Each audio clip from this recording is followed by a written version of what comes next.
Bagaimana kabarnya Mbak Cici? Kabar saya sedikit tidak baik, Mbak. Ada sedikit masalah. Oh, baru ada masalah ya, sedikit gitu ya. Mudah-mudahan dengan sesi konseling ini bisa sedikit membantu masalahnya Mbak Cici. Eh, Masalahnya ataupun yang membuat Mbak Cici tertarik melakukan konseling melalui Zoom pada sore hari ini. Saya ingin mengeluarkan unek-unek saya, Mbak.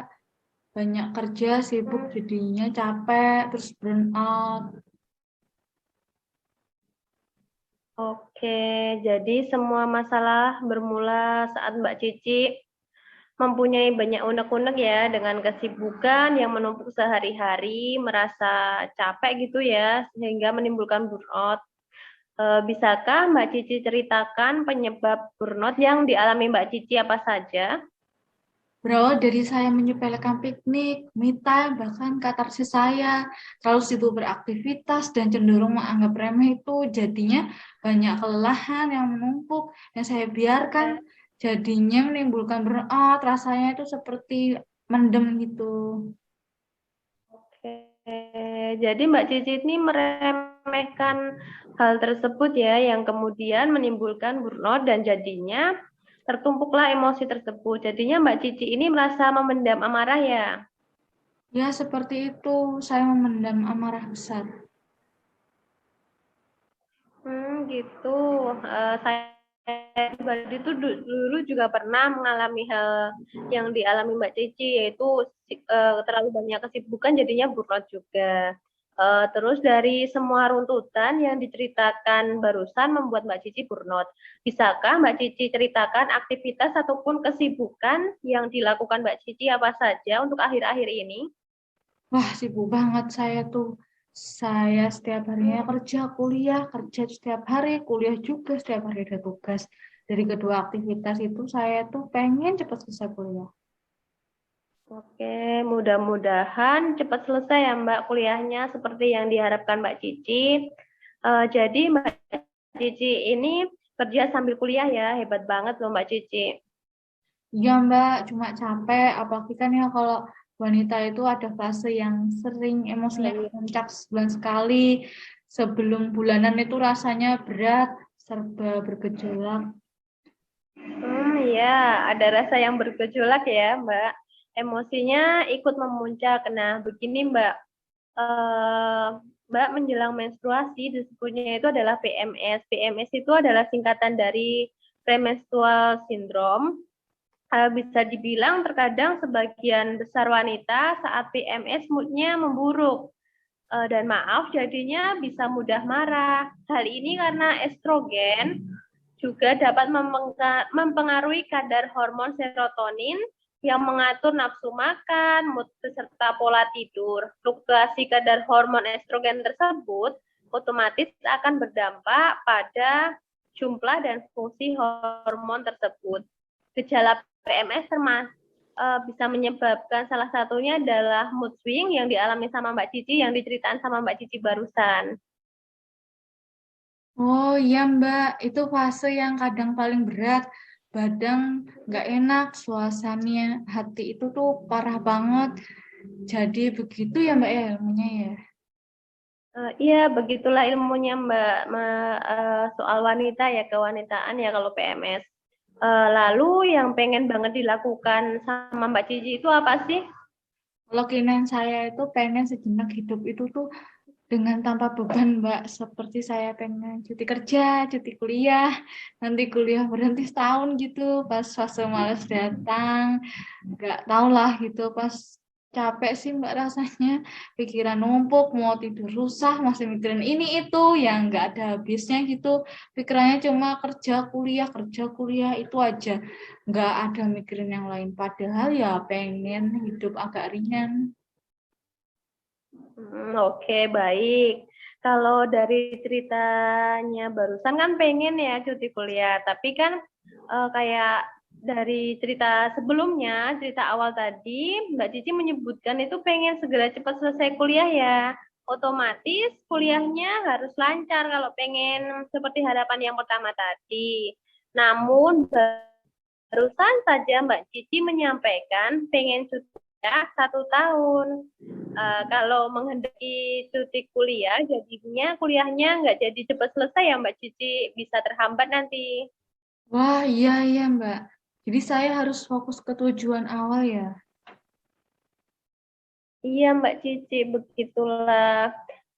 Karena kerja dan kuliah memang kewajiban ya buat Mbak Cici karena itu udah diambil sama Mbak Cici memutuskan untuk kuliah, maka ya juga itulah kewajibannya Mbak Cici.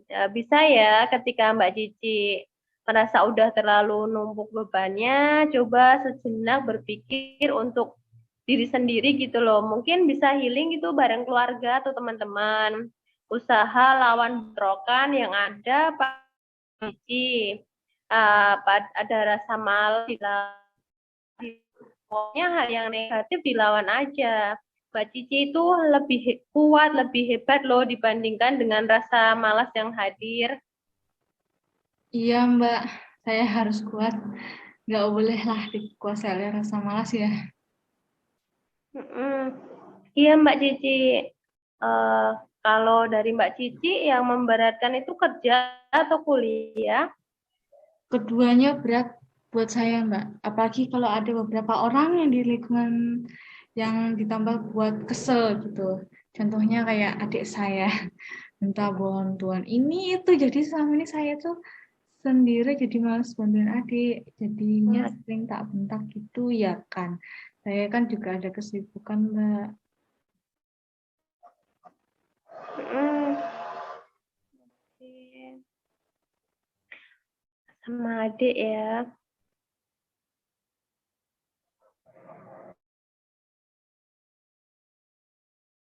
Padahal saat sedang banyak kerjaan malah diminta bantuan adik. Baru capek ya Mbak Cici. Iya, posisi capek, diganggu, jadinya saya marahin. Capek banget itu. Oke. Ketika kami Mbak Cici, maka saya akan berusaha berbicara dari hati ke hati, baik ke teman, ke adik, barusan adik ya, berarti ke adik, gitu, bicara dari hati ke hati, kita jelaskan, saya akan menjelaskan duduk permasalahannya dan terbuka aja. Kalau saya misalnya diminta bantuan baru sibuk dan hati baru nggak enak, ya saya sampaikan kondisi saya jelaskan yang saya rasakan dan pikirkan. Biasanya adik dan teman saya ataupun yang lainnya akan mengerti kok. Oh, begitu ya, Mbak. Kalau selama ini aku nggak jelasin, paling aku langsung marah. Aku mikirnya tanpa saya jelasin ya seharusnya udah tahu ya kalau pakai amarah itu. Kalau pas dapat masalah seperti itu, lagi kan ya akan coba saya praktekkan apa yang Mbak Fatma sampaikan barusan. Oke. Seperti itulah Mbak, karena dulu saya juga sering berada di posisi sekarang sih kadang juga masih. Ya Mbak, saya akan coba terapkan supaya hidup saya terhindar dari amarah syaitan. Oke. Ya, betul banget seperti itu. Dicoba untuk kedepannya ya. Barusan saya berpikir setelah mendengar cerita serta feedback dari Mbak Cici, kalau Mbak Cici ini barusan semakin banyak tersenyum dan semakin terbuka berubah menjadi yang lebih baik kayak beda gitu ya dari waktu awal mulai konseling pertama dulu barusan. Ya, rasanya sudah lega Mbak.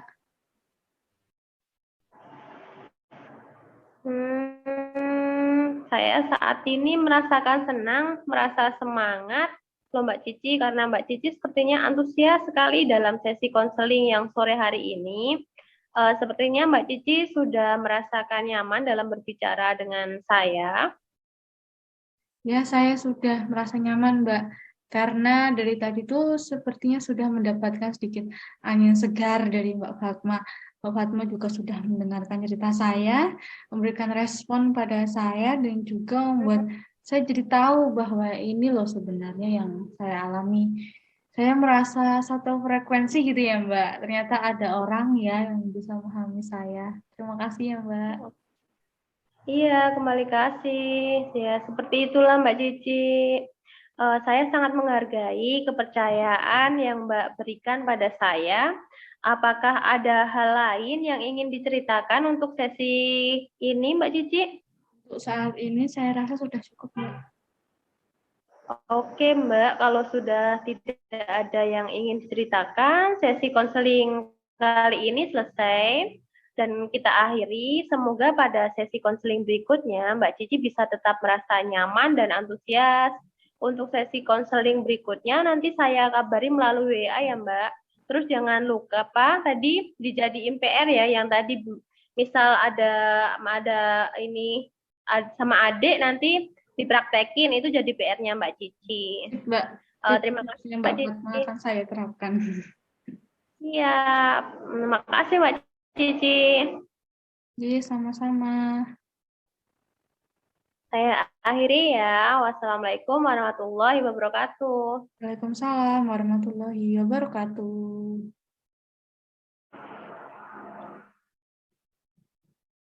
Hal apakah yang membuat Mbak Fatma untuk memutuskan melakukan konseling Zoom online pada sore hari ini?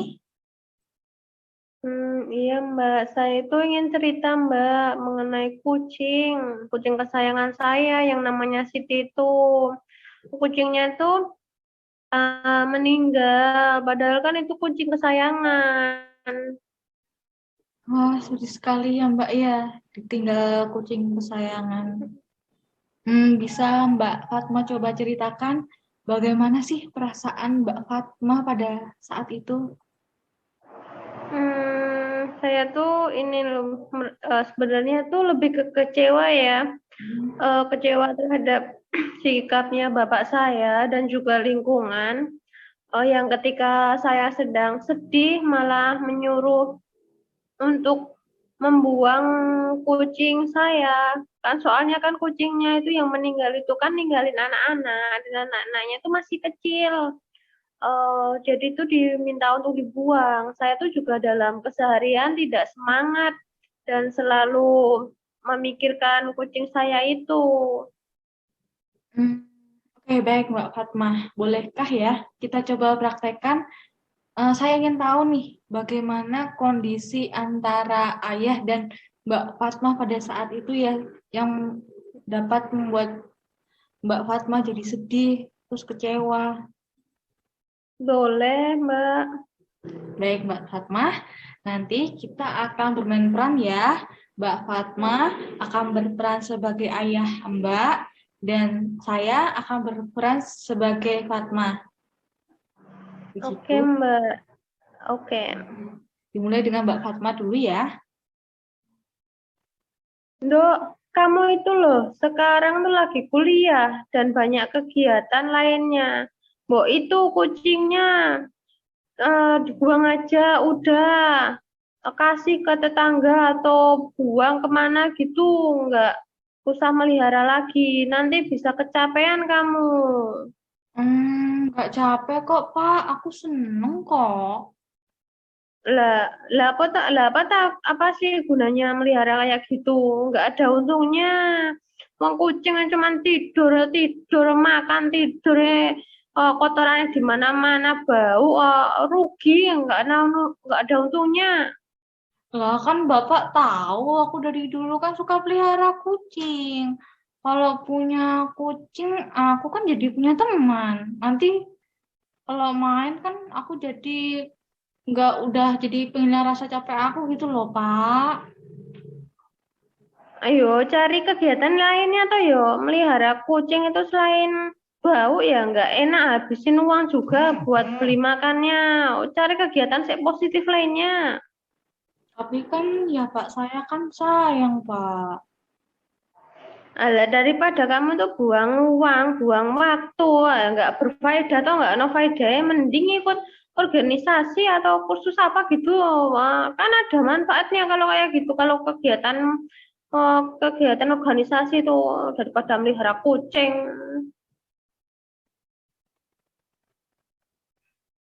Udahlah, pokoknya bapak nggak suka memelihara hewan lagi. Mulai besok buang semua kucing-kucingnya itu. Buang semuanya, melihara tuh ya melihara yang bermanfaat. Kalau sapi gitu, jangan kucing. Kalau sapi dijual bisa dapat uang. Kucing Jawa, Jawa ya nanti nggak ada anunya, cuma capek tok buang-buang uang. Iya, Pak. Nah, ya kayak gitu Mbak, biasanya Mbak.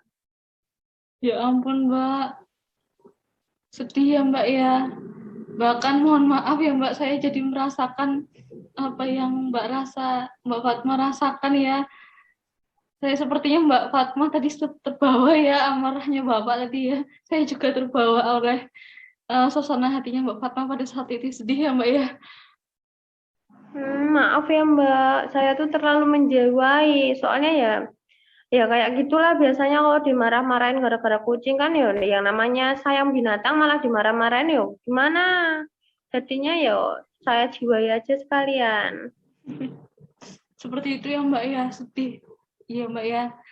Berada di lingkungan seperti itu ya, Mbak ya, dalam kondisi Mbak Fatma baru kehilangan kucing kesayangan, tetapi ayah malah membuat kecewa. Baik, dari kesimpulan cerita yang Mbak Fatma telah berikan, saya merasakan Mbak Fatma ini meninggal, kucingnya itu, kesayangannya Mbak Fatma itu, Mbak Fatma merasakan kesedihan yang sangat mendalam, dan juga Mbak juga di saat seperti itu, ayah Mbak malah menyuruh membuang anak kucingnya Mbak. Lalu mungkin Mbak ya, mungkin karena Mbak Fatma merasa berat melalui semua ini, mungkin karena ini adalah ada dalam tahap adaptasi Mbak. Jadi Mbak masih dalam tahap penyesuaian juga, menghadapi beberapa tekanan juga kan ya dari orang tua tadi itu. Iya. Jadi begitu ya Mbak Cici. Nah, saya jadi bingung. Ayah saya tuh nggak setuju saya pelihara kucing. Oke Mbak Fatma. Saya juga pernah punya masalah yang sama seperti Mbak Fatma, di mana orang tua itu tidak setuju ya dengan kegiatan apa yang saya kerjakan. Cara untuk menghadapinya adalah dengan saya berbicara baik-baik dan pelan-pelan. Saya jelaskan kepada orang tua apa yang menjadi tujuan, keinginan, dan kesanggupan saya dalam menerima konsekuensi itu. Lama-lama memang di pikiran orang tua, saya itu pada saat itu mereka mengerti Mbak. Dan mereka lama-lama akan menjadi terbuka dan mengerti saya. Oke, baik Mbak. Terima kasih ya. Saya jadi dapat keyakinan baru bahwa harus berusaha terlebih dahulu ya, pelan-pelan bicara dengan mereka, dengan lingkungan gitu ya Mbak. Iya Mbak, dicoba dulu. Percaya dirilah melakukan apa yang Mbak Fatma inginkan itu, ungkapkan aja. Tapi ya pelan-pelan Mbak, melihat kondisi orang tua juga, bisa diajak diskusi nggak ya gitu. Mungkin di saat rileks atau santai, mungkin sambil ngopi-ngopi atau ngeteh gitu di sore hari kan ya Mbak ya. Ya, ini juga saya melihat ya Mbak ya, sepertinya Mbak Fatma juga sepertinya mulai tersenyum lagi Mbak ya. Sepertinya Mbak sudah mulai dapat insight, terus juga mulai bersemangat ya Mbak ya. Postur tubuh juga sudah terlihat lebih tegap. Saya juga yakin nih, Mbak Fatma pasti bisa kok melewati kesulitan ini. Nggak ada kan ada Mbak kemudahan yang akan datang selagi kita mau berusaha. Tergantung bagaimana kita itu mengatur persepsi kita sendiri Mbak. Iya Mbak. Baik, kita sepakat ya Mbak. Mbak coba dulu bicara pelan-pelan secara bertahap dengan orang tua ya. Yakinkan mereka tentang pilihan Mbak ya. Oke, baik Mbak. Baik, Makasih. oke, baik Mbak Fatma. Karena waktu konseling pada sore hari ini telah habis. Terima kasih Mbak Fatma ya atas kesediaannya mengikuti konseling online pada hari ini. Apakah ada yang ingin ditanyakan lagi?